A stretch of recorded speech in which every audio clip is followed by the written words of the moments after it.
Ilan taon na po kayo? Ano po, 53 na po. Pagdating po sa December, 54. 53. Ako, 53 po.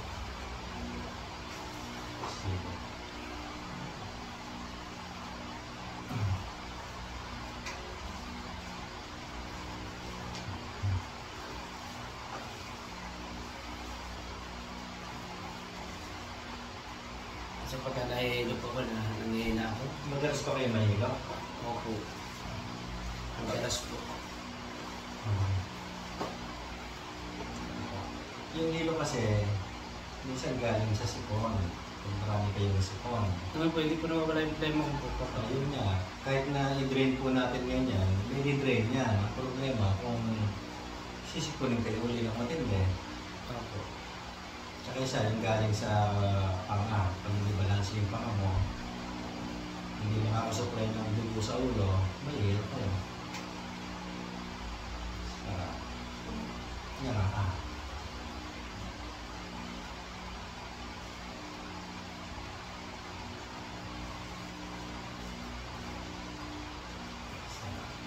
Malaki nga nga.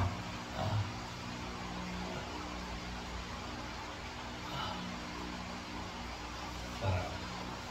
Sarap. Sarap.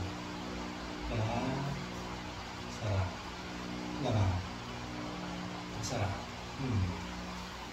Check na nga. Kamusta po? Ano naman po. Check natin yung hilo mo kung may hilo po kaya. Hilo ko kayo, tingnan na po kayo. Sa kisa niyo, sa pa.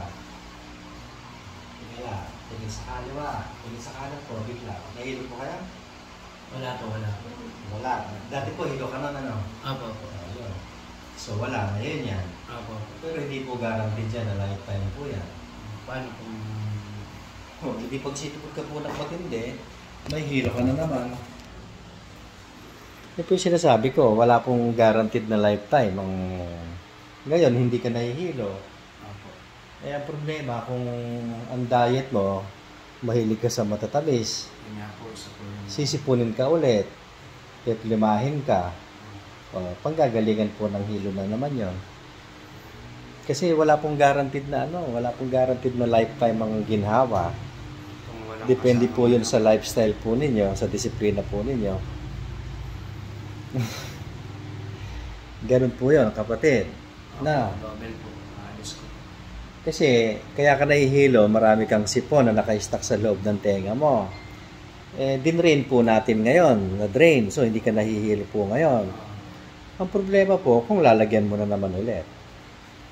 So, yun yung nagiging problema. Bakit po nahilo uli ako? Hindi naman namin po kayo nababantayan. Yung kinakain po ninyo, yung ginagawa po ninyo. Tama naman. Ganun po yon. Pero sa ngayon po, nawala yung hilo mo. Wala naman, lalo na po. Salamat po sa Diyos, but it's not guaranteed lifetime. Ano po, depende po yun sa inyo.